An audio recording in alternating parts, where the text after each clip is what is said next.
डाले जाएंगे वोट। मतदान केंद्र पर दिखी सोशल डिस्टेंसिंग के पालन में कमी। साथियों संग पाकिस्तान में फंसा है बिहार का युवा। चक्कर चला गया था पाकिस्तान। परिजनों ने विदेश मंत्रालय से लगाई मदद की गुहार।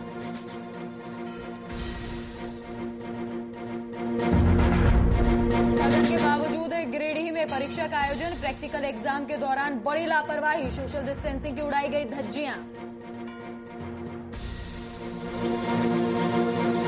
और विवाहिता महिला के साथ सामूहिक दुष्कर्म। पुलिस ने 10 आरोपियों को किया गिरफ्तार। एक आरोपी अभी भी फरार।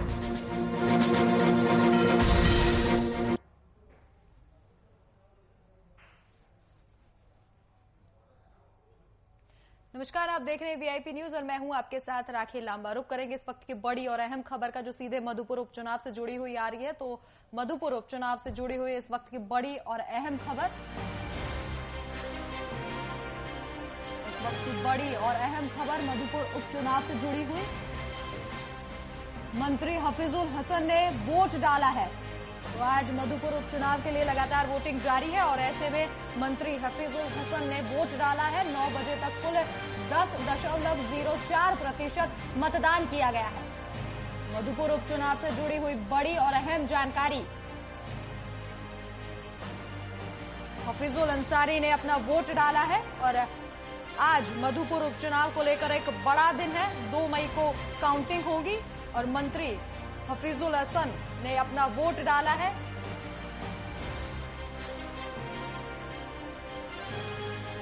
नौ बजे तक कुल 10.04% मतदान किया गया है। तो मधुपुर उपचुनाव से जुड़ी हुई बड़ी और अहम खबर।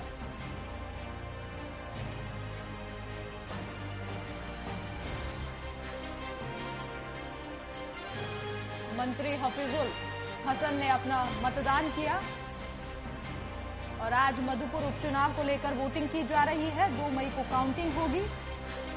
कोरोना की तमाम गाइडलाइंस को ध्यान में रखते हुए यहां पर वोटिंग की जा रही है और इसी के साथ 9 बजे तक कुल 10.04% मतदान किया गया है। इस वक्त की बड़ी और अहम खबर मधुपुर उपचुनाव को लेकर। 9 बजे तक 10.04% मतदान किया गया है।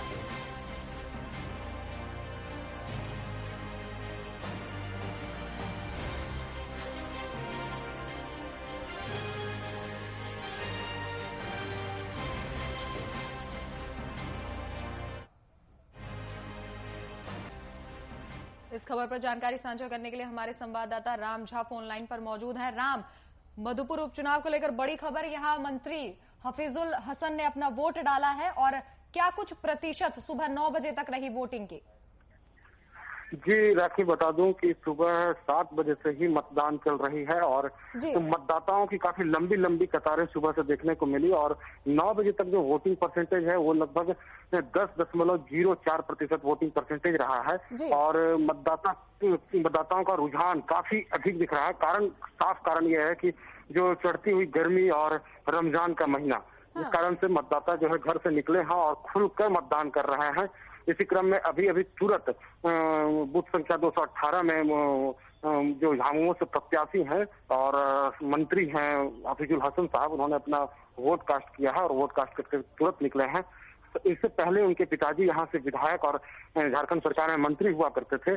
आज वो वोट देकर जैसे निकले, हमने जब उनसे बातचीत की तो उनके आंखों में आंसू आ गया। पिताजी को याद करते हुए उन्होंने कहा कि जो मतदाता भाई जो उन्हें अपना समर्थन दे रहे हैं वो उनका ऋण कभी नहीं चुका सकते और जीवन भर उनके इस ऋण को वो याद रखेंगे। आज उन्हें अपने पिता की याद आ रही थी, आंखों में उनके पानी आ गया साफ तौर पर में। और मतदाता जो अब जैसे जो स्थिति दिख रही है कि अब एक इक्का दुक्का मतदाता दिख रहा है, क्योंकि अब धीरे धीरे धूप चढ़ रहा है, गर्मी बढ़ रही है, तो अब मतदाता घर से कम निकल रहे हैं। सुबह का मौसम ठंडा था जिस कारण से मतदाता घर से निकल रहे थे और काफी अच्छी संख्या में वे वोटिंग कर रहे थे। तो ये पूरी तरह से मधुपुर जो विधानसभा उपचुनाव है तो शांतिपूर्ण ढंग से प्रशासन की भी पुख्ता व्यवस्था की गई है। प्रशासनिक व्यवस्था चुस्त दुरुस्त है, कहीं भी किसी प्रकार की कोई अप्रिय घटना अभी तक सुनने को नहीं मिली है। जी राखी, तमाम जानकारी के लिए आपका धन्यवाद।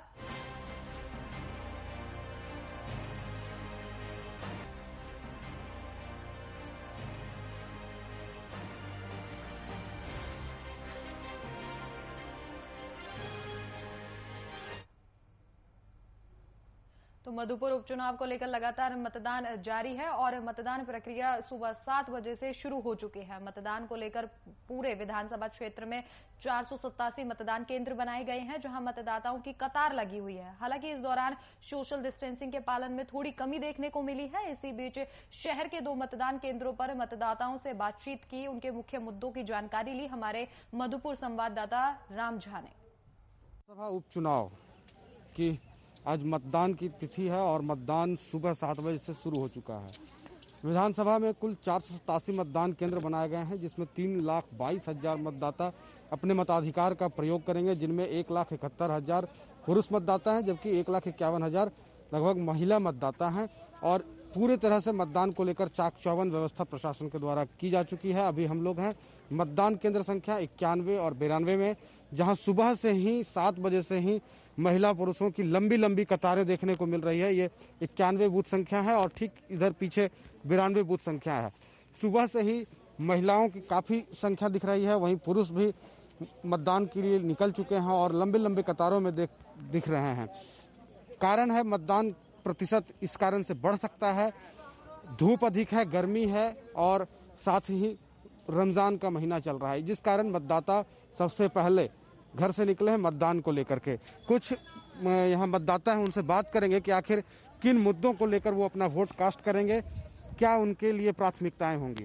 जी, आप लोग मतदान करने आए हैं, क्या आपकी प्राथमिकताएं होंगी, किन मुद्दों पर आज वोट देंगे आप?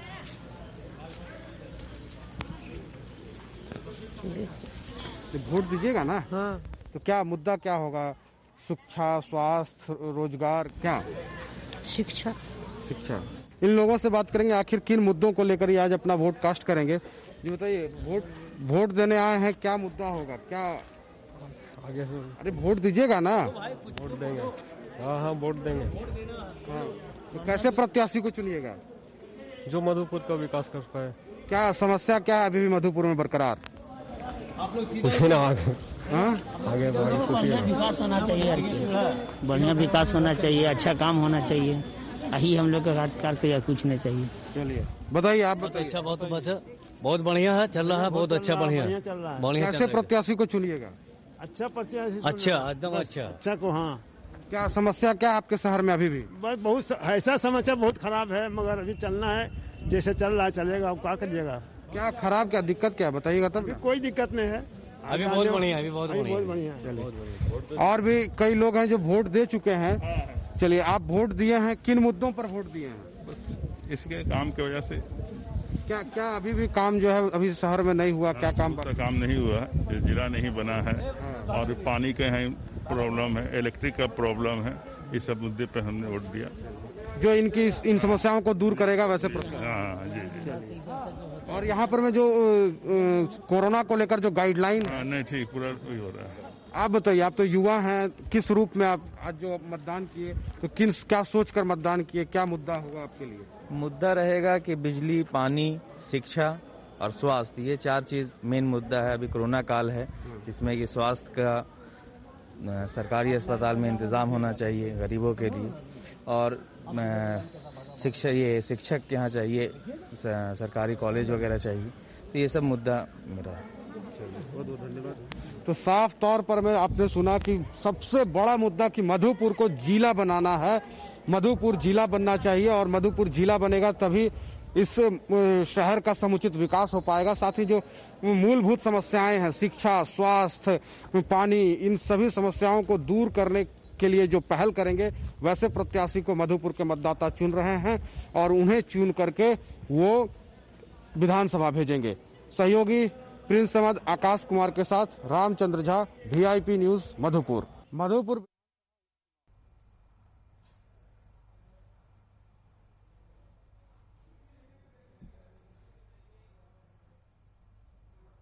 इसी बीच रुक करेंगे एक और बड़ी खबर का, जो सीधे लालू यादव से जुड़ी हुई एक और बड़ी और अहम खबर। लालू यादव की जमानत याचिका पर आज सुनवाई होगी, तो रांची से इस वक्त की बड़ी और अहम खबर।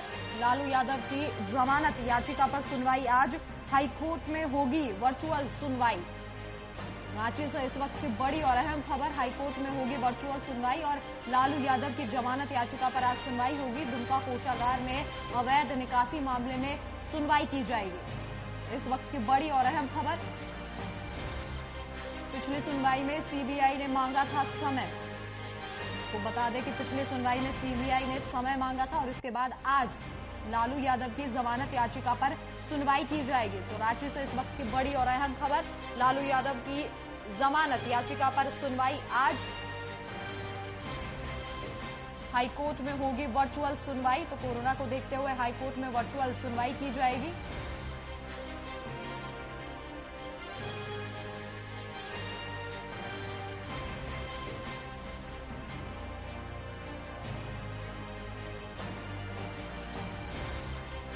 तो इस खबर पर चर्चा करने के लिए हमारे बिहार झारखंड के संपादक कुंदन कृतज्ञ जी फोन लाइन पर मौजूद हैं। कुंदन जी, आज लालू यादव की जमानत याचिका पर सुनवाई होगी और पिछली बार सीबीआई ने वक्त मांगा था, इसके बाद आज हाईकोर्ट में वर्चुअल सुनवाई की जाएगी। लालू प्रसाद यादव जिन विभिन्न मामलों में चारा घोटाले के तहत सजा काट रहे हैं और आपको बताएं कि अभी लालू प्रसाद यादव अपने स्वास्थ्य कारणों से रांची रिम्स के बाद एम्स में इलाजरत हैं, क्योंकि उनकी विभिन्न तरह की स्वास्थ्य समस्याएं चल रही थी जी। और इसके पहले भी दुमका कोषागार से अवैध निकासी के मामले में लालू प्रसाद यादव की जमानत याचिका दायर की गई थी, लेकिन कोर्ट ने जमानत याचिका यह कहकर खारिज कर दी थी कि लालू प्रसाद यादव ने दुमका कोषागार के मामले में जो सजा मिली है उसकी आधी अवधि पूरी नहीं कर पाए। वह आधी अवधि 9 अप्रैल को पूरी हुई और 9 अप्रैल को जब जमानत याचिका दायर की गई थी तब हाईकोर्ट ने उस पर 9 तारीख को इस मामले को हाईकोर्ट में सूचीबद्ध किया गया था, लेकिन सीबीआई ने जवाब दाखिल करने के लिए अदालत से समय की मांग की थी और अदालत ने काउंटर एफिडेविट दायर करने का निर्देश भी दिया था और आज की तारीख तय हुई थी। अब देखना यह है कि आज सीबीआई की तरफ से क्या जमानत का विरोध किया जाता है या किसी कागजाती दस्तावेजी जरूरत को लेकर आगे समय की मांग की जाती। जी कुंदन जी, क्या लगता है क्या लालू यादव को राहत मिल पाएगी इस बार जमानत याचिका पर जो सुनवाई होगी उसके बाद लालू यादव को कोई फौरी राहत यहाँ पर मिल सकती है? देखिए, अब ये पूरा का पूरा मामला जो है ना, आज चूंकि वर्चुअल मामले से सुनवाई हो रही है तो पूरा का पूरा मामला सीबीआई के स्टैंड पर डिपेंड करता है। अगर सीबीआई आज इसमें आर्बिट्रेशन की पोजीशन में आता है और जमानत याचिका का विरोध करता है तब उस पर रुख क्या होता है।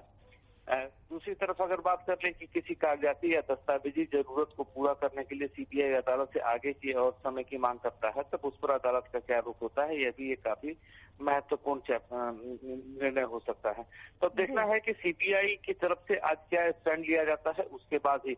लेकिन पिछले 2 मामलों में जिस तरीके से लालू प्रसाद यादव को सजा की आधी अवधि पूरी कर लिए जाने की वजह से जमानत मिल चुकी है, तो उम्मीद यह की जा रही है कि देर सवेर इस मामले में भी लालू प्रसाद यादव को जमानत मिल जाएगी। राखी जी, कुंदन जी, तमाम जानकारी के लिए आपका धन्यवाद। तो लालू यादव की जमानत याचिका पर आज सुनवाई होगी और इसके साथ ही हाईकोर्ट में वर्चुअल सुनवाई की जाएगी। पिछली बार सीबीआई ने वक्त मांगा था जिसके बाद आज कोर्ट में सुनवाई की जाएगी।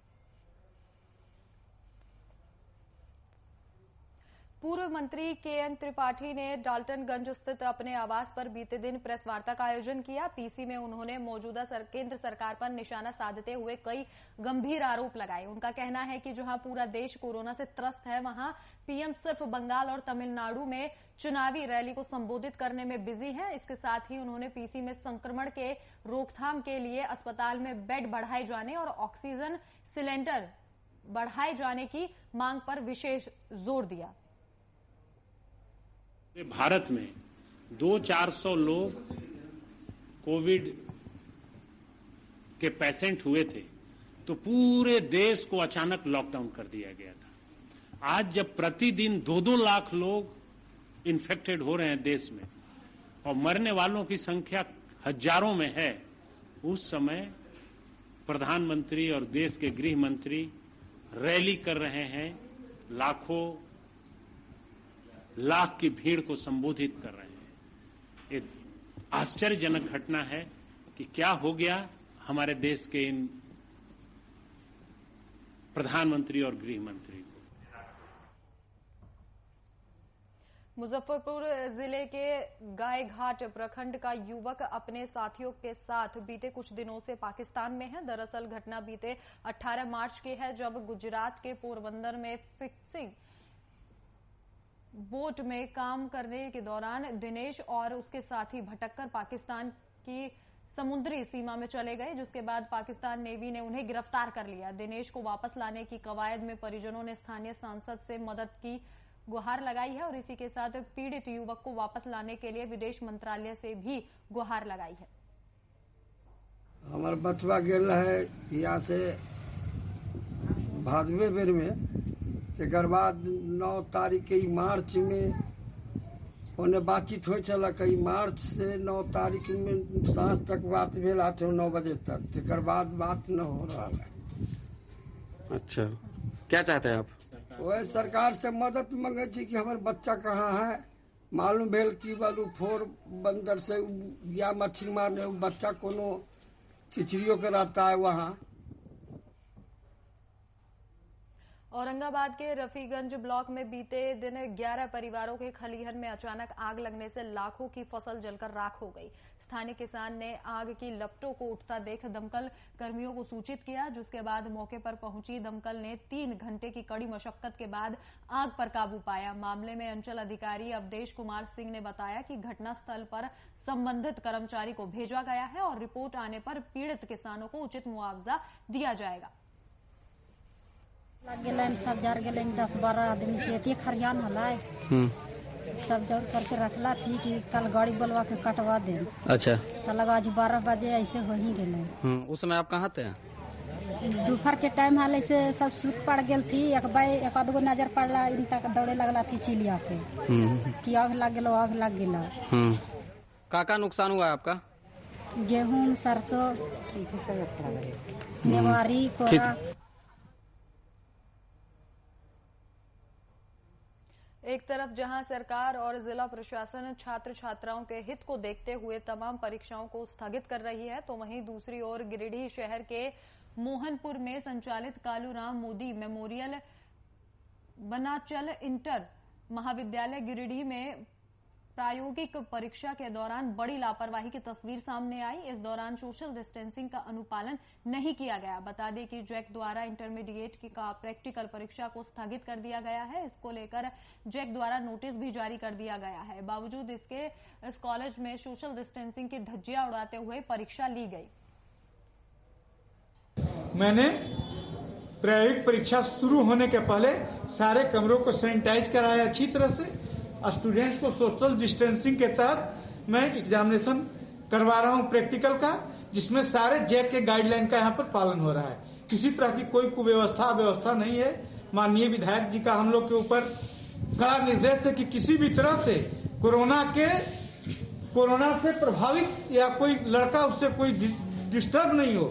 सारे सोशल डिस्टेंसिंग लेकर सारे नियमों का पालन कराकर आप लोग एग्जामिनेशन कराइए जैक का।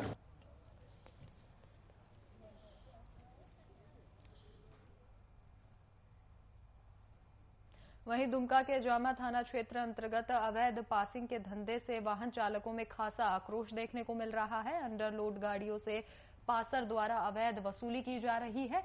पासर के रवैये से आक्रोशित वाहन चालकों का कहना है कि वसूली के नाम पर कई घंटों तक वाहनों को कतार में खड़ा रहना पड़ता है।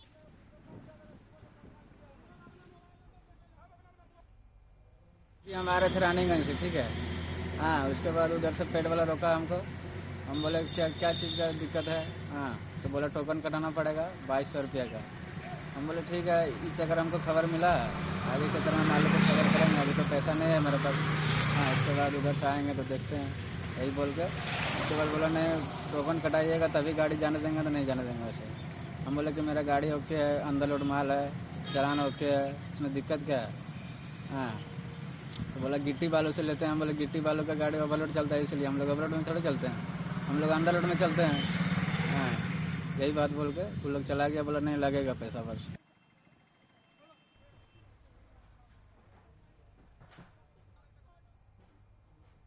सहरसा डीएम ने कोरोना संक्रमण और टीकाकरण को लेकर वीडियो संदेश जारी किया है, जिसमें उन्होंने कहा गया है कि 9 मार्च 2021 से अब तक 50,575 नमूनों की जांच जिले में की गई है, जिसमें से 914 व्यक्ति पॉजिटिव पाए गए हैं, जिनमें से 615 पुरुष और 299 महिलाएं हैं। इसके साथ ही उन्होंने कहा कि कोविड-19 के नियमों का पालन करें सभी। उम्र विश्लेषण के हिसाब से 0 से 10 उम्र में 58 पॉजिटिव, 11 से 20 वर्ष की उम्र में 105 पॉजिटिव, 21 से 40 वर्ष की उम्र में 338 पॉजिटिव केस मिले हैं, 41 से 59 वर्ष में समूह में 275 पॉजिटिव और 60 एंड अबव में 138 पॉजिटिव केसेज मिले हैं। इन सभी पॉजिटिव केसेज में 226 केस है जिसको सक्सेसफुली ट्रीट करके उनको डिस्चार्ज कर दिया गया है। 8 केस जिसमें सिम्टम डेवलप हुआ था उनको उच्च संस्थान में रेफर किया गया बेहतर इलाज के लिए, और जिले में एक डेथ कोरोना से संबंधित प्रतिवेद किया गया है जिसको स्टैंडर्ड ऑपरेटिंग प्रोटोकॉल के तहत डिस्पोज किया गया। इन सभी को हटाने के बाद टोटल जिले में सक्रिय केस 679 है जिसका इलाज होम आइसोलेशन में चल रहा है। इन सभी को मेडिकल किट दिया गया है। साथ ही साथ हमारे कंट्रोल रूम से डेली इन लोगों को फोन किया जाता है ताकि इनके स्वास्थ्य की मॉनिटरिंग की जा सके और प्रतिवेदन के आधार पर आवश्यक कार्रवाई की जा सके। यूपी के महराजगंज के निचलौल थाना परिसर में देर शाम एसडीएम और सीईओ की अध्यक्षता में प्रत्याशियों के साथ बैठक की गई, जिसमें तहसील क्षेत्र के दोनों अफसरों ने प्रत्याशियों को आचार संहिता का पाठ पढ़ाया और साथ ही नसीहत देते हुए चेतावनी दी कि आचार संहिता का उल्लंघन करते हुए अगर कोई भी प्रत्याशी पाया जाता है तो उसके खिलाफ संबंधित धाराओं में मुकदमा दर्ज किया जाएगा।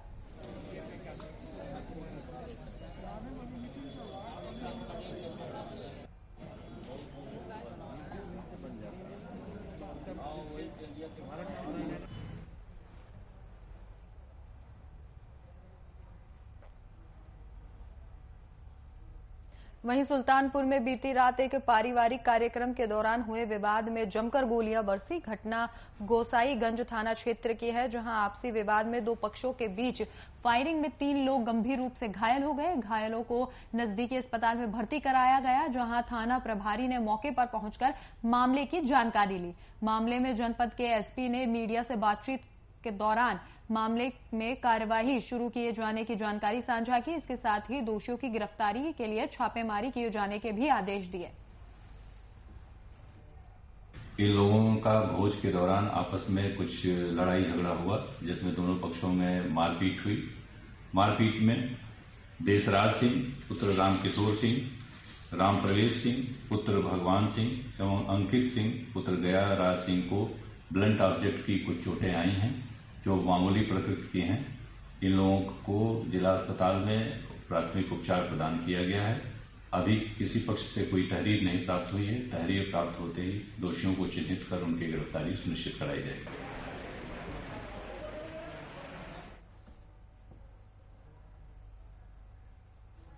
प्रयागराज के छिकवी स्टेशन पर बीती रात दानापुर सिकंदराबाद एक्सप्रेस के 2 डिब्बों में अचानक आग लग गई। इस घटना से यात्रियों के बीच अफरा तफरी का माहौल हो गया। राहत कार्य के तहत सभी यात्रियों को सुरक्षित बाहर निकाला गया और इसी कड़ी में मशक्कत के बाद आग पर काबू पाया गया।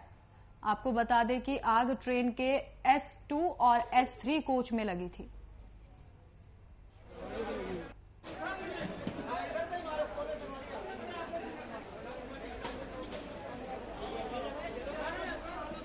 तो भयंकर आग लगी ट्रेन के 2 कोच में। कड़ी मशक्कत के बाद हालांकि आग पर काबू पा लिया गया। सुल्तानपुर में बीते दिन बेहोशी की हालत में मिले युवक की लखनऊ में इलाज के दौरान मौत हो गई। मौत की सूचना मिलते ही परिजनों में कोहराम मच गया। पुलिस द्वारा अब तक मुकदमा न दर्ज करने और कोई भी कार्रवाई न करने से नाराज परिजनों ने ग्रामीणों के साथ मिलकर लखनऊ आजमगढ़ हाईवे को जाम कर दिया। घंटों जाम के बाद जब अधिकारी मौके पर पहुंचे तो किसी तरह से लोगों को समझा बुझाकर मामले को शांत करवाया गया। गाजीपुर में चौकी सुरपुर क्षेत्र में एक अभिषेक पांडे की गुमशुदगी दर्ज हुई थी। बाद में उनको घायल अवस्था में अचेतावस्था में गांव से लगभग 500 मीटर दूर खेत में पाया गया था, जिनका इलाज कराना हेतु लखनऊ रिफर किया गया था। इलाज के दौरान उनकी आज मृत्यु हो गई। पुलिस मुकदमा पंजीकृत करके विधिक कार्रवाई कर रही है।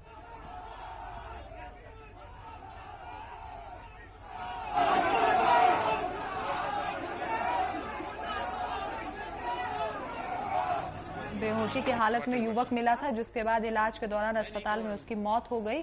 और इसके बाद आक्रोशित परिजनों और ग्रामीण ने सड़क को जाम कर हंगामा किया। हालांकि मौके पर पहुंचे प्रशासन के अधिकारियों ने ग्रामीणों को समझाया और मामले को शांत करवाया।